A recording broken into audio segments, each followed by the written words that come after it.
Fatihah. A'udzubillahi minasyaitonir rajim. Bismillahirrahmanirrahim. Na'budu wa nasta'inu ihdinas siratal mustaqim siratal ladzina an'amta 'alaihim ghairil maghdubi 'alaihim waladdallin. Ini ada beberapa kitab yang saya hadiahkan ke ini istilahnya PSG apa BG apa sama aja? Ya sama aja lah ini PSG, BG anaknya. Loh yang orang tuanya PSG-nya? PSG. Oh. Jadi begini ya, tadi saya rembukan sama Pak Arifin musyawarah bahwa memang yang harus hidup itu ilmu. Ad-dunya mal'unah, mal'unun ma fiha illa aliman au muta'alliman wa mawalahu. Ada yang illa zikrawah wa mawalahu au aliman au muta'alliman. Jadi dunia ini semuanya terlaknat, seluruh isinya dunia ini terlaknat kecuali orang yang alim, kecuali orang yang belajar atau yang dekat-dekat situ. Nah, kenapa terlaknat? Itu ibarat kita orang Indonesia nggak tahu kalau Pak Jokowi itu presiden, itu kan ngawur sekali. Masa orang Indonesia nggak tahu kalau Pak Jokowi presiden? Kita hidup di PSG nggak tahu kalau pendirinya misalnya Pak Kures Habib Ali.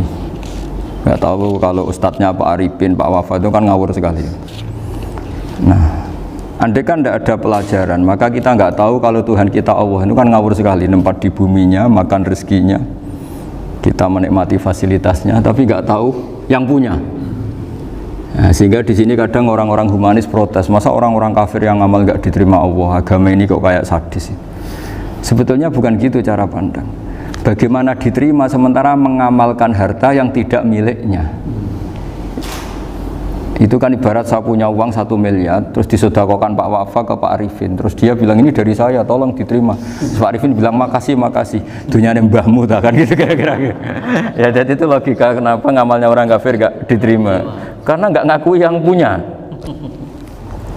Ya. Jadi ibarat saya nempat di sini nginep terus terima kasihnya sama Muntaha, nggak sama Habib Ali. Memangnya dia yang bikin itu. Jadi orang nggak kenal Tuhannya itu buruk sekali. Mal'un. Nah, bisa kenal Tuhannya dimulai dari mana? Illa aliman au muta'aliman, yaitu harus proses belajar mengajar. Mau tidak mau. Makanya setiap ilmu, makanya saat tadi rembukan sama Pak Arifin, semuanya harus atas nama ilmu. Ibadah itu nomor 2, akhlak nomor 2, semuanya nomor 1 itu ilmu. Sekali ilmu ini hilang maka semuanya hilang. Makanya di Quran dimulai Iqra bismi rabbikal ladzi khalaq. Termasuk sifat Allah Ta'ala yang awal-awal dikenalkan apa? Iqra wa rabbukal. Ketika Allah mensifati dirinya akram, alladzi 'allama. Orang terbaik, paling akram, paling karim, paling dermawan adalah zat sing 'allama, mengajarkan. Makanya kata Nabi, tidak ada sedekah sebaik kalimah yang ditemukan orang muslim, dan kalimah itu kalimah bijak kemudian diajarkan ke muslim yang lain, itu disebut afdhalus shadaqah. Karena ini mengawal Islam. Jadi saya alhamdulillah semenjak kenal jenengan semua, entah berapa kitab saya selalu bawa ke sini supaya hubungan kita ini bil ilmi.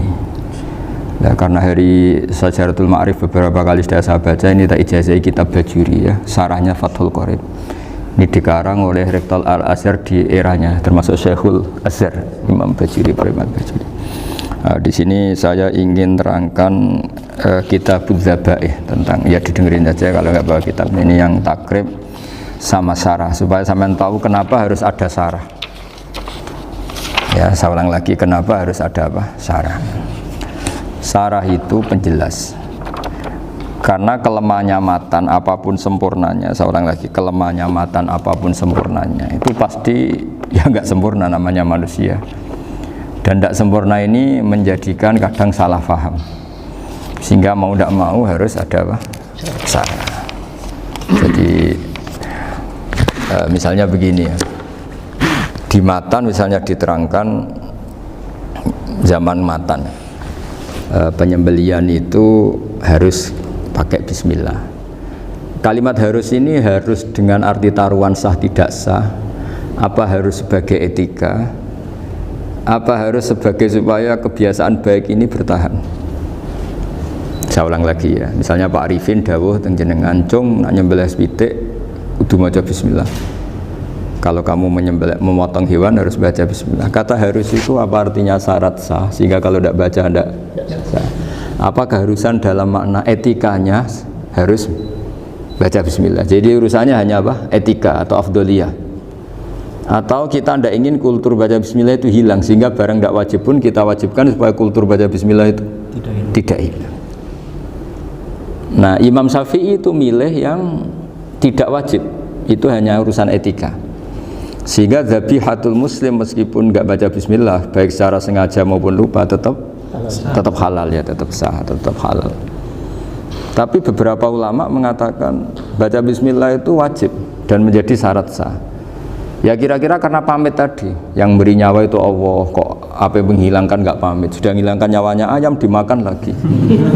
Wah itu selingkuhannya kan mesti marah itu. Selingkuhannya, pacarnya, anaknya, cucunya itu kan marah itu. Tapi kalau pamit yang punya kan enggak. Coba kalau ayam cantik yang pas kamu sembelih itu lanangannya kan mangkel itu. Kalau kebetulan sudah tua kan karep-karepmu kan gitu. Jadi apa? Itu yang tahu Sarah. Saya ulang lagi, yang tahu Sarah. Karena ini sudah jelimet, sudah jelimet. Sehingga nggak ada kitab matan yang Indo kecuali di Sarah ini. Dulu ada kitab namanya Takrib, karangannya Abi Suja. Terus disarai kecil sekali oleh Fathul Qorib, ya, oleh Ibnul Qasim Al-Huzi itu. Terus disarai lagi oleh Bajuri. Jadi Bajuri itu sudah sarhun ala sarhin warifin, ya, sudah sarhun ala sarhin, bukan sarhun ala matnin tapi sarhun ala sarhin. Nah, kenapa memang kita butuh itu? Saya ulang lagi, kita butuh itu. Nah, kenapa butuh? Ya karena mau tidak mau. Saya ulang lagi, mau tidak mau. Karena matan itu seperti itu. Misalnya matan cerita, yang dikatakan menyembelih itu apa? Ya nyembelih itu ya nyembelih itu memotong hewan. Terus motongnya dari mana? Kalau kamu motong hewan dari mana coba? Dari belakang atau dari depan? Dari mana? Depan misalnya. Pertanyaannya, ketika dari depan itu paling penting terpotong al-hulkum wal mari misalnya. Yang satu majrur to'am, yang satu majrur ruh, ya, gitu, majrur nafas. Tapi andaikan dari belakang gimana? Tapi tetap terpotong. Mulai ribet kan? Kalau kubu sebelah kan enak, pokoknya nggak sunnah Rasul seperti itu, nggak mau debat. Tapi kita tidak, cara berpikir tidak gitu. Ini kan status hukumnya halal apa haram ketika ada orang motong hewan dari belakang. Nah, terus kita berdebat kan, mesti berdebat itu mau dibilang haram, nyatanya memenuhi syarat apa tadi, pemotongan. Hukumnya kena, mariknya kena. Mau dibilang halal, jangan-jangan pitiknya sudah pingsan, sudah mati karena dogrok-ogrok dari belakang. Nah, itu terus ulama debat, kan mungkin juga. Ya kan, pitiknya sudah setengah kena corona, pingsan terus. Ya kan, sudah pingsan terus digorok. Nah seperti ini mau tidak mau kita harus detail. Detail artinya yang dikatakan menyembelih itu apa? Ya nanti tak bacakan takbir di Bajuria sekaligus ijazah untuk jenengan semua.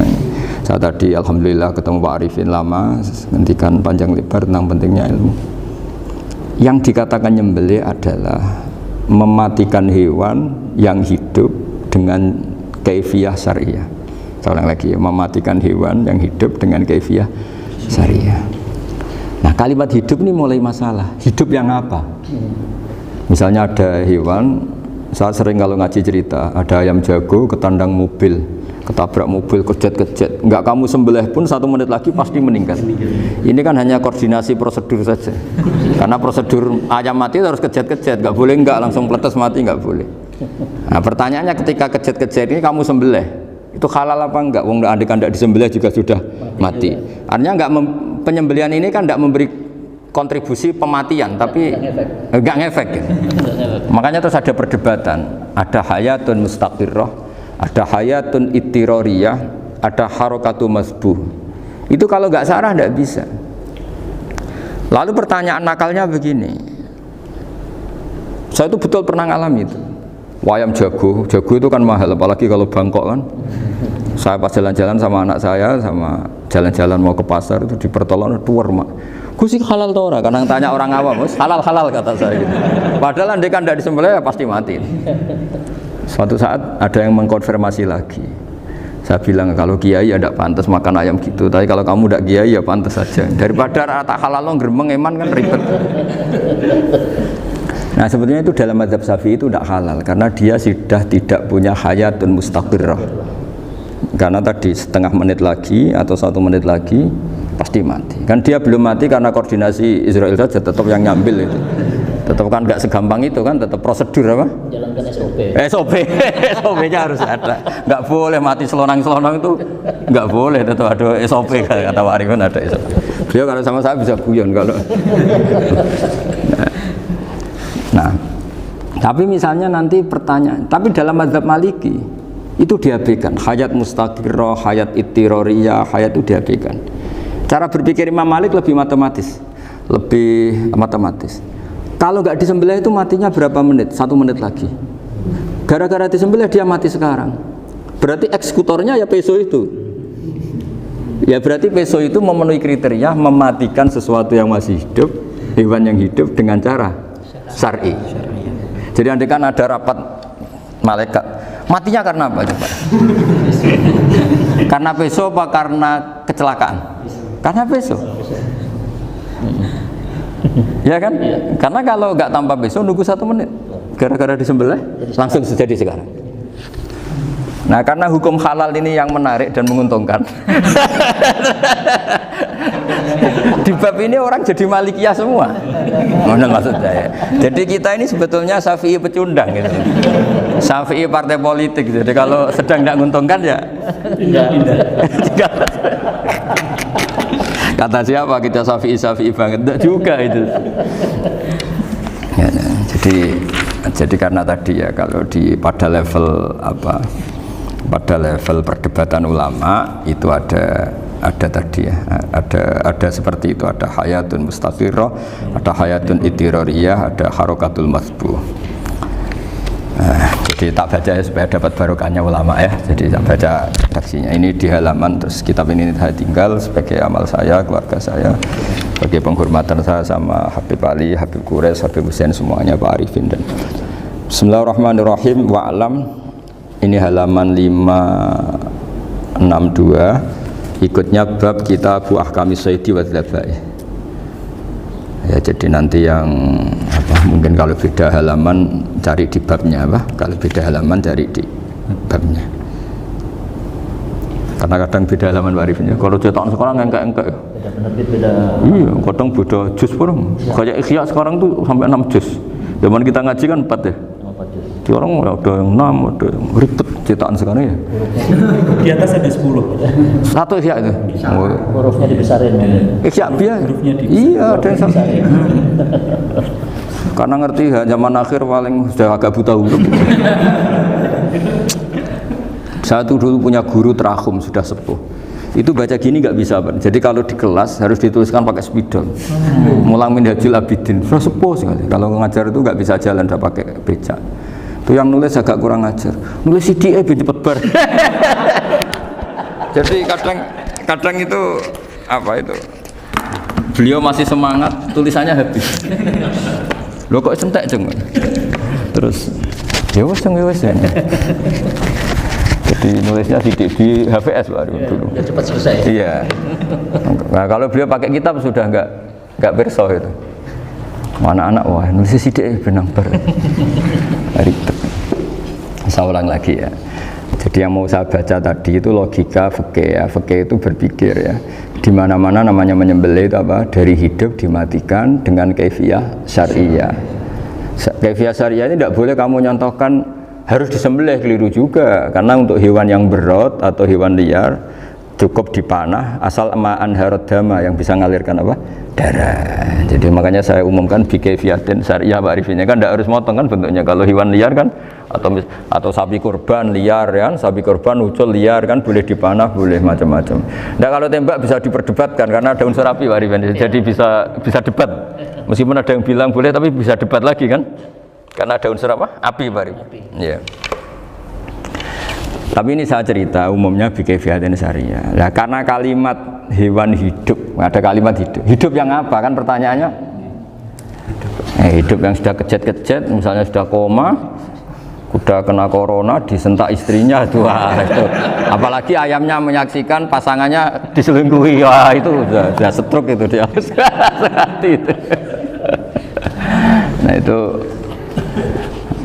makanya kalau orang suka macam-macam itu kayak ayam makanya itu. Saya baca ya. Bismillahirrahmanirrahim. Wa'lam annahu yujadu fi ibaratihim hayatun mustaqirrah, hayatun mustamirrah, harakatu madhbuh. Wa yuqalu aisyu madhbuhin. Wal farqu bainaha annal hayata al mustaqirrah yakunu ma'aha ibsarun bi ikhtiyarin wa nutqun bi ikhtiyarin wa harakatun ikhtiyariyah. Wal hayat al mustamirrah ya allati tastamiru ila khurujir ruh minal jasad.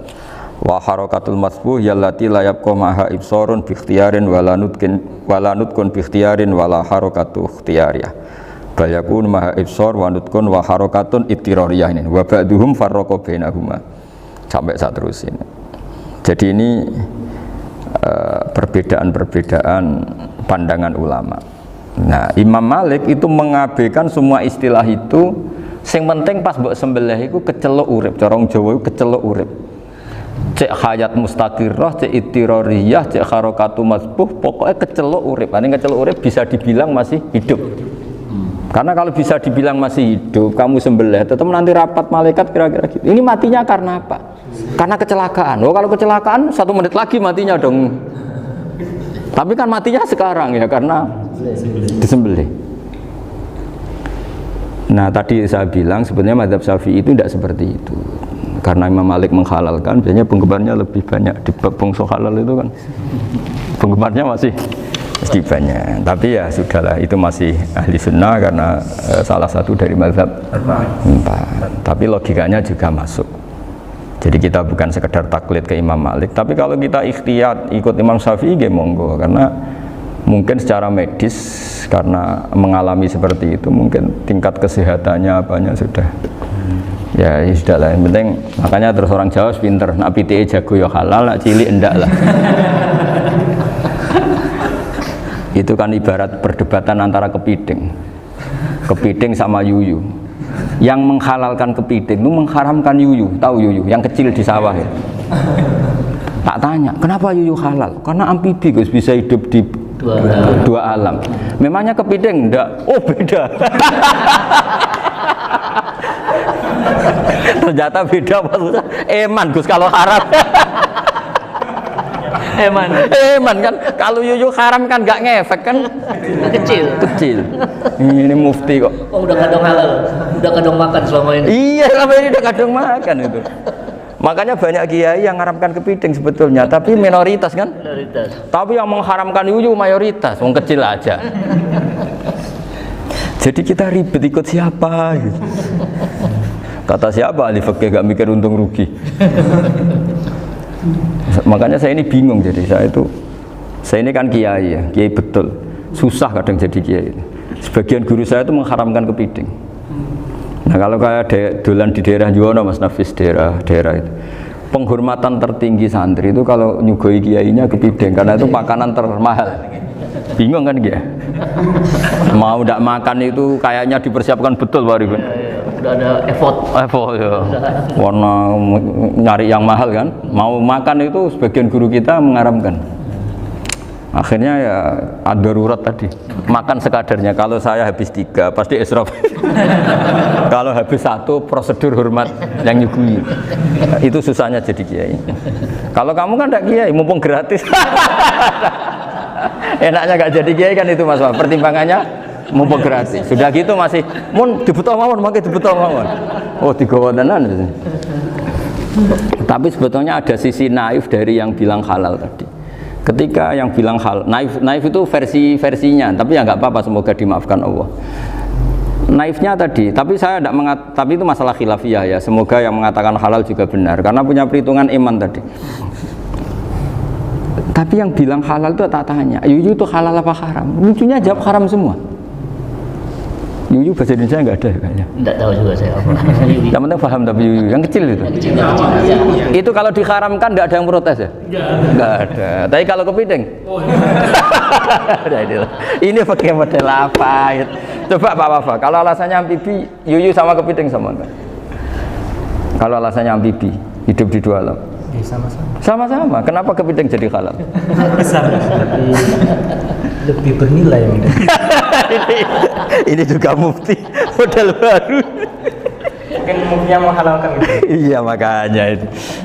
Kan jadi kayak tadi ayam jago tadi orangnya tak tanya akhirnya. Andekan yang kecelakaan tuh ayam kecil.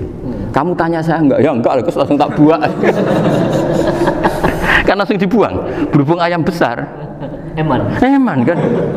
Tapi Nurani aja sebetulnya protes. Nyembelih wis klekek-klekek. Kadang kan wis apa kejet-kejet itu sudah. Sudah tunggu SOP cara Pak. Ya tapi apapun itu ini ilmu harus didengar ya supaya sampean tahu ya, ada hayat mustaqirrah, ada hayat mustamirrah, ada hayat ittirariyah, paling enggak kita ngerti lah. Karena nanti di bab B ya nyun sewu di bab apa B itu ya nanti enggak sahnya karena apa? Tidak mutamawal. Misalnya saya punya utang sama Pak Arifin ayam jago, tak bayar dengan jago yang mengalami kehidupan sudah seperti itu kan tidak sah. Meskipun itu hidup tapi sudah tidak hayat yang mustamirrah, tidak normal. Jadi ilmu itu apapun tidak cocok kita karena beda mazhab misalnya, tetap sebagai apa? Ilmu. Jadi jangan pernah anti ilmu meskipun kita tidak cocok. Dulu saya itu heran sama Abu Hanifah karena membolehkan merujuk wakaf.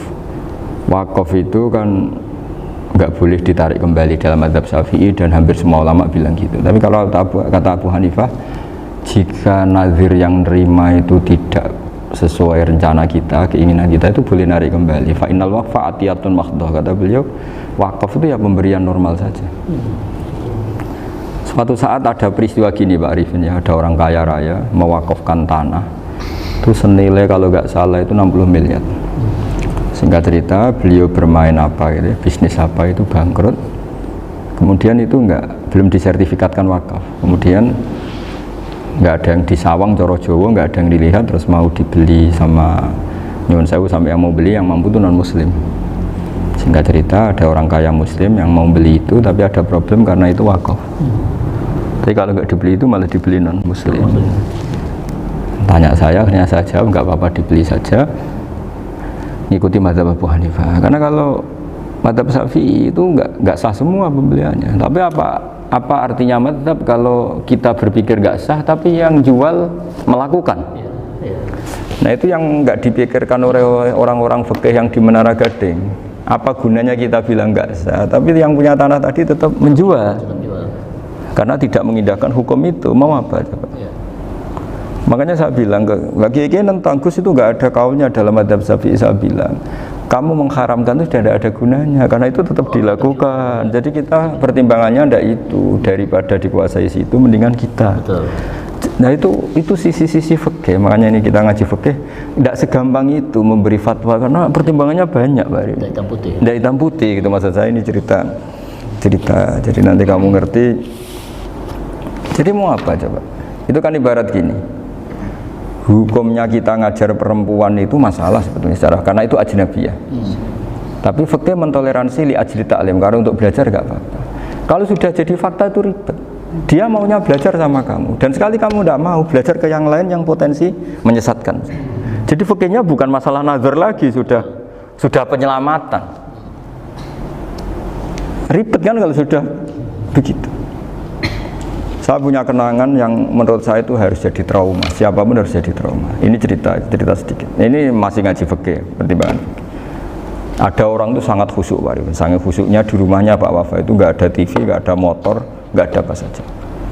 Ketika anaknya berkembang agak dewasa, itu pertama naik motor, itu ya utang jasa sama kawan-kawannya. Pertama dia ngelihat nikmati TV ya dari kawan-kawannya. Corong Jawa, mbek tanggane lah. Padahal orang tuanya ini protektif justru karena banyak tangganya sing ndak pati Islami lah. Ya mereka orang Islam tapi ya nggak sholat, nggak apa. Singkat cerita orang tuanya ini datang ke rumah sana nangis, Nangis Gus, sekarang saya ikrar bahwa mazhab abah jenengan Kiai Nur Salim, mazhab bapak saya itu, mazhab jenengan itu lebih hebat timbang mazhab kula. Nangis dia. Dulu saya itu agak menyalahkan Kiai Nur Salim jenengan karena longgar di rumah ada TV, ada motor. Terus dia cerita. Nah karena anaknya ini pertama bisa naik motor, untuk anak ABG ini kan jasa yang luar biasa. Karena dia butuh sekali bisa naik motor, dipinjemin. Akhirnya walhasil anaknya ini nyon saya merantau ke Jakarta kemana? Akhirnya lam yusolli wa lam yasum. Padahal anaknya ya kiai kampung. Terus tak ceritain. Terus akhirnya dia tanya, kenapa sih Gus jenengan sama abah kok longgar gitu sama anak? Terus tak ceritani gini Pak Arifin, menurut ilmu al-insan abdul ihsan, manusia itu budaknya kebaikan. Karena utang jasanya sama anak ini, ya dia akan ainut anak ini. Sementara kenangannya mbak jenengan mbok amui. Tidak boleh. Dia baru ngakui ya Gus saya itu nyun sewu hanya khusyuk tapi kurang ilmu. Tadi dia hanya berdasar khusyuk. Bocah kok main delok TV kan pikirannya hanya gitu. Ini cerita ilmu, saya bukan menjustifikasi manapun, ini kan cerita ilmu Pak Arifin ya. Jadi semuanya itu ada hitung-hitungannya.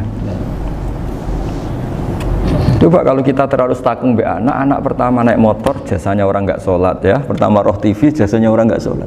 Coba terikatnya anak ini sama kita apa sama orang itu? Sama orang itu. Bayangkan kalau umur ABG, kalau umur sak pari pun Pak Wafa ini nafsu astagfirullah kan. Gue cok tua nome ora. Gaya tok, bareng tua udah khusus gue gaya tok.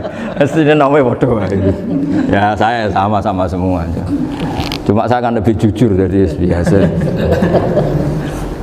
Jadi orang itu harus ngitung gitu. Itu kenapa Mbah Mun tuh kiai alim alama. Setahu saya dalamnya ada TV. Putra-putra ini lihat TV. Meskipun kita tidak mungkiri negatifnya TV, kita nggak mungkiri Pak Arifin ya. Tapi tadi ketika anak-anak ABG itu pertama lihat TV jasanya tonggoni. Kalau kebetulan tanggane wong soleh nggak masalah ya. Kalau enggak, itu nangis ke rumah saya itu ya. Nyesel dia.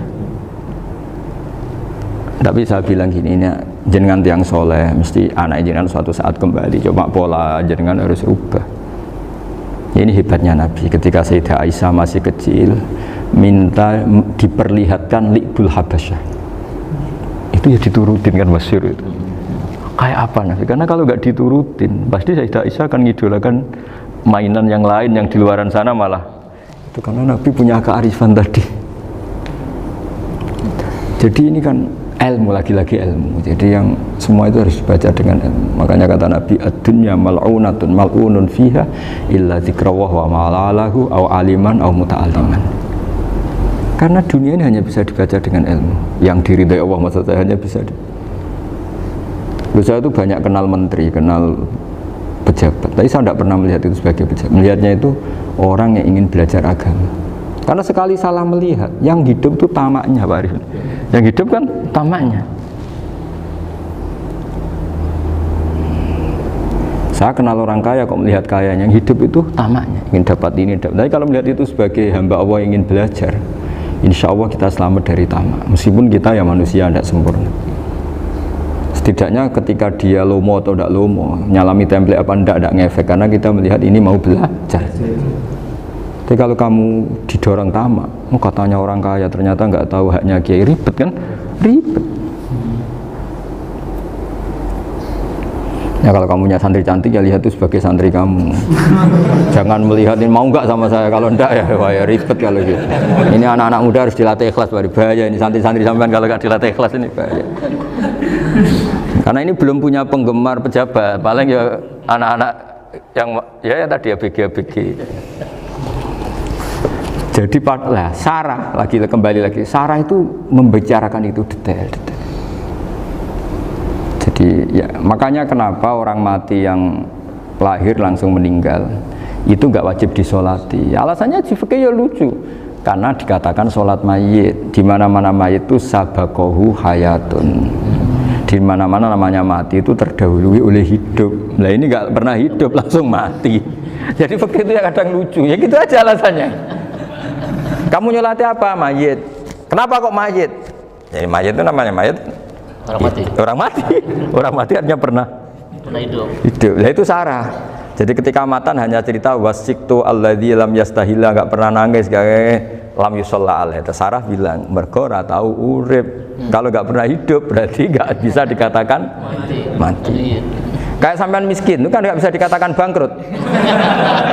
Ya, ya miskin aja gitu loh. Kan gitu ya. Karena nggak pernah kaya. Nggak pernah kaya. Kayak Mas Nafis nggak bisa dikatakan, oh itu Qurannya lupa gimana? Nggak pernah hafal. Jadi yang dikatakan lupa itu pernah hafal. Nggak lupa nggak apa, Gus Qurannya lupa, gaya nggak pernah hafal kok bilang apa? Lupa gitu. Nggak boleh Pak Wafa bilang saya ini bangkrut apa? Nggak pernah kaya kok bangkrut. Jadi semua itu ada aturannya itu.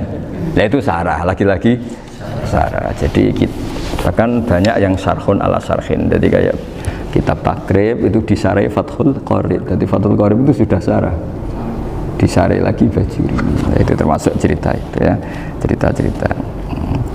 Kalau baca Bismillahirrahmanirrahim.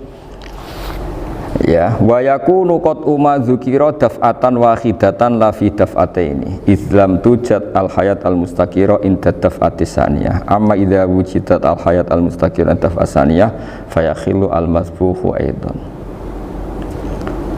fasartu wujudul hayat al mustaqira fi ibtida'il wati akhir marrah wa makharu dzalika inda tulil fasli wa illa fala rafa'a sikina wa ada fawran aw alqaha liqawniya kalatan wa akhadha ghayraha fawran aw saqatat minhu wa akhadha ghayraha halan aw qallaba wa qata'a biyama bagi hal al masbuh. Jadi ini masalah sarah. Sarah itu sudah detail. Misalnya gini, kamu motong ayam.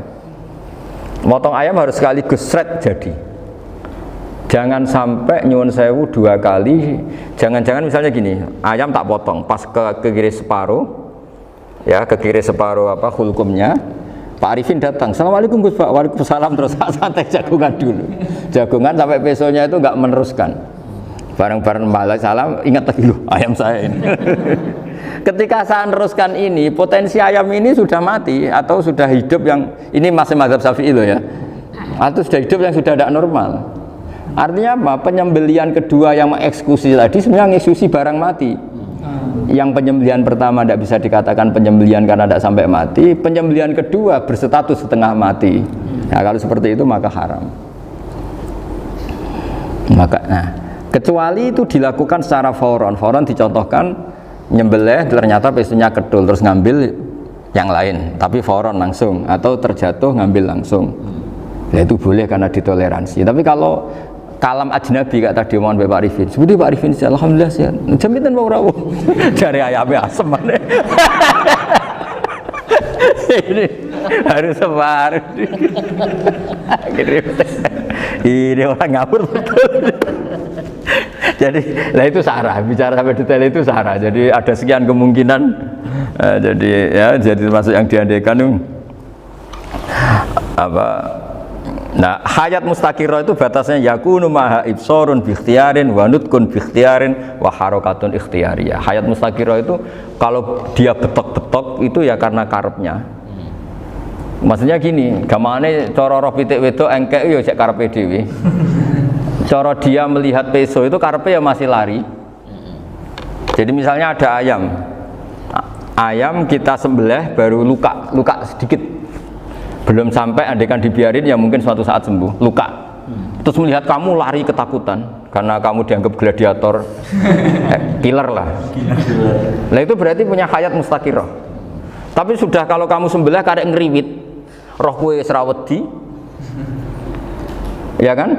Mau demo ya sudah nggak berkutik, ya dia berarti tidak punya hayat mustaqirah gitu. Ya batasannya itu Joro. Nah. Dalam mazhab Syafi'i, syarat sahnya penyembelihan harus hewan itu punya hayat mustaqirah. Nah ini sarah ya, jadi sarah itu lebih jelimet.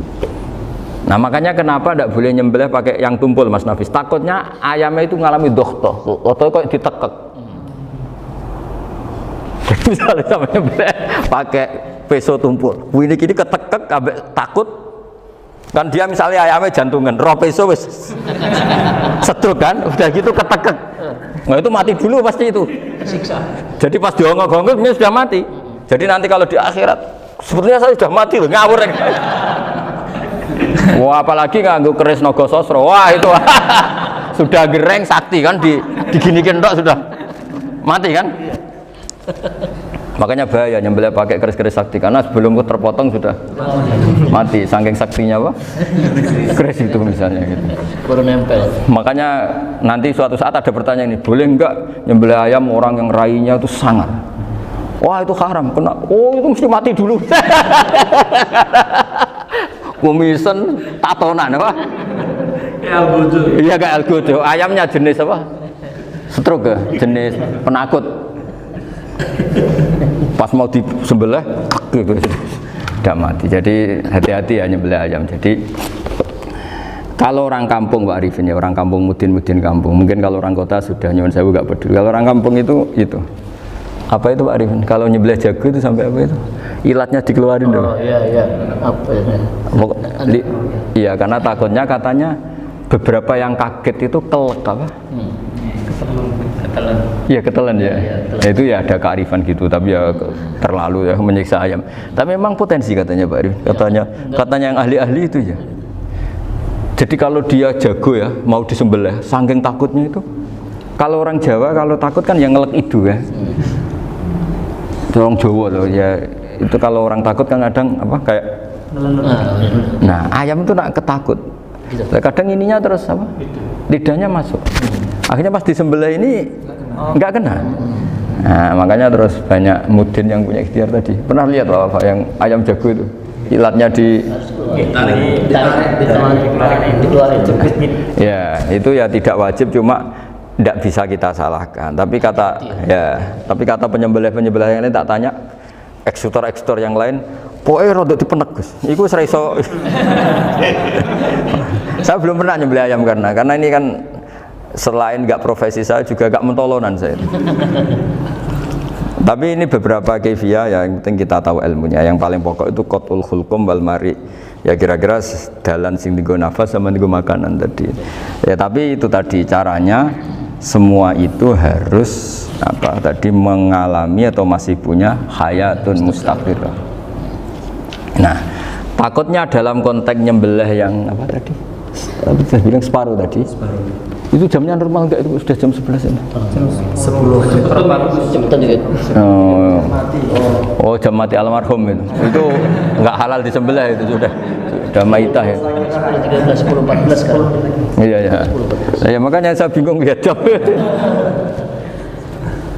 Ya jadi itu Pak Wafa ya pentingnya sarah itu seperti itu. Matan itu kan asal nyembelih saja tapi di sarah diterangkan jangan hanya nyembelih, yang disembelih harus ada hayatun mustaqirah karena dikatakan penyembelihan adalah menghilangkan nyawa dengan cara yang syar'i. Nah, kalau nyawanya saja sudah hilang bukan nyembelih gitu.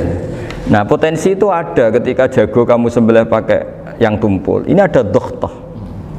Loh hewan itu juga kayak manusia loh karena punya hati ketika takut saja mati. Nah takutnya ulama kan ini ngalami dokhtoh kayak orang ditekek kan mati kan ditekek kaget.